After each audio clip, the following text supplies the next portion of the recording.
Everybody, thank you for coming. My name is Pam Hamilton, and I'm an attorney and coach for small and home-based business owners that are looking to take advantage of the leveraging opportunities offered by the internet. Today we're going to be discussing business structures and specifically how to choose the right one for your business. Let's just go over an overview of what we're going to be covering and why I want to talk about this. So the overview of what we're covering today is: one, why the right business structure is important, what business structures are available, structures to avoid and why, the pros and cons of the different entity types, factors to consider in determining what entity is best for you. Unfortunately, because this is not a live session, we won't be having the Q&A part. In March, if you come to my event, then you'll be able to ask questions. We'll be talking about building a home business plan, but I digress. So let me just start with the top, right? Why I wanted to talk with you about this, why it matters for you. And the main reason is that right now there's so many baby boomers retiring or quickly approaching the time where they'd like to and seeking a way out of the rat race, that there is like a glutton of information that's suddenly available about starting a home-based or internet business. And one of the leading benefits promoted is the tax advantages and other financial advantages. But in many ways, your business structure determines the extent to which you actually benefit from these things. In fact, your business structure not only determines how the IRS sees you and what deductions you can take, it also determines what kind of risk exposure and personal liability you face from your business, and actually vice versa. Your business structure can even play a part in how hard or easy it is to sell your business or pass it on, to later generations. So, as an attorney, I've spent a lot of years helping people get started with their own business.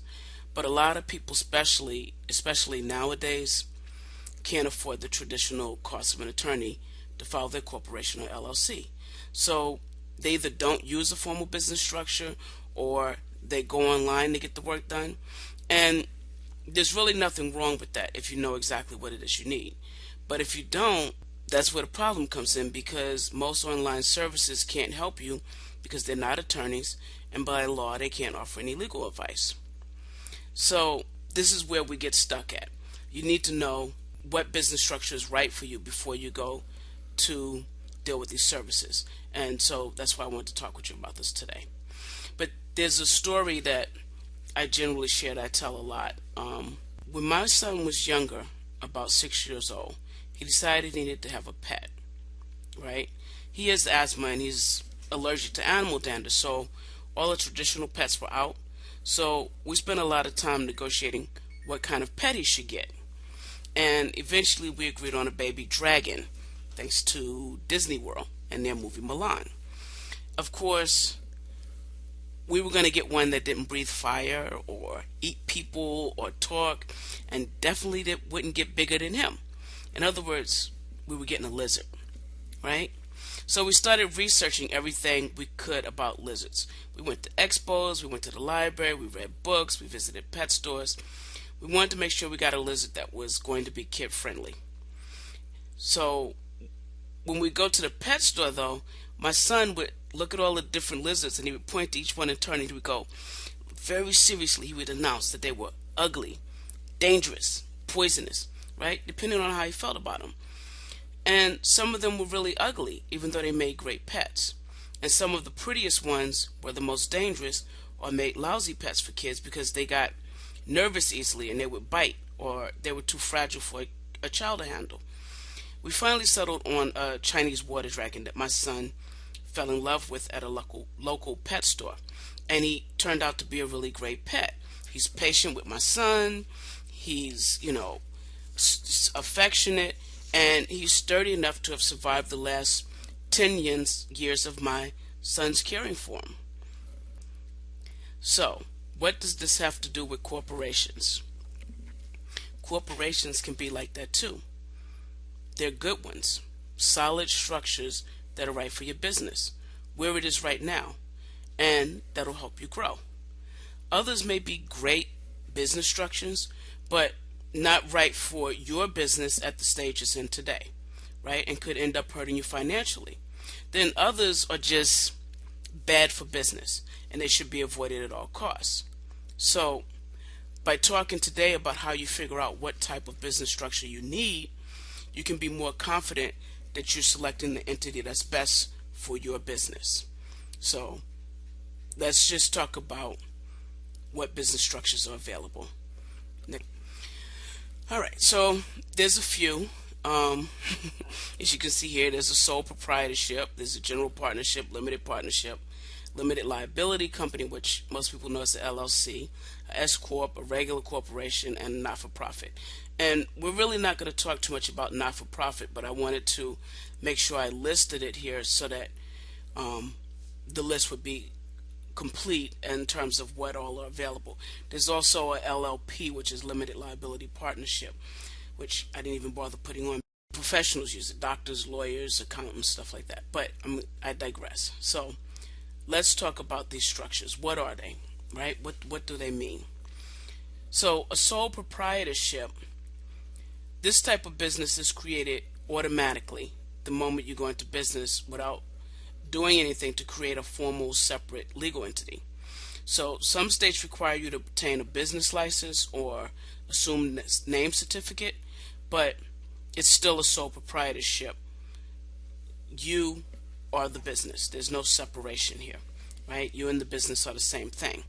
The general partnership is created when you go into a business with one or more people and you don't create a formal structure, or you just write up an agreement. You write up a partnership agreement between you guys. The main difference here is that now there's more than one person involved. You can have an agreement, but it still doesn't create any shield for you. The next one is the limited partnership. That's a formal business structure that requires a filing at the Department of State, and it's the first of the formal business structures, and it does provide some limited liability. It consists of two parts. There's a general partner who takes all the risks and has all the control, and then there's a limited partner, and there can be one or more limited partners, just as there can be one or more general partners. The limited partners have limited risk. Their risks are limited to loss of whatever capital they put in. The next business structure is the limited liability company and the limited liability partnership, also known as the LLC and the LLP.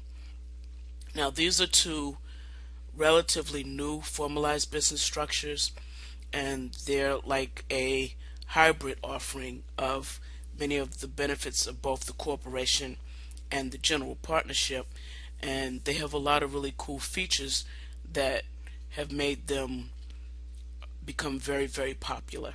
So we'll be back to visit those particular structures as we're talking more about the pros and cons of the different types of business entities. The next one on the list is the S corporation, and this was the original and more formalized hybrid between the corporations and the general partnership before limited liability companies came into being. These are still really, really good, solid company structures, and so again we'll be talking more about those. The next one we're going to talk about is corporations, and this is the most formal of the for-profit business structures. It requires a state filing and a number of formal requirements to remain in good standing. And the last one on the list, of course, which we're not really going to talk a lot about, is the not-for-profit, which is the most restrictive type of formal business structure that has a host of separate requirements and filings that goes with forming and maintaining it. But like I said, we won't really be discussing that one too much for the purposes of this workshop.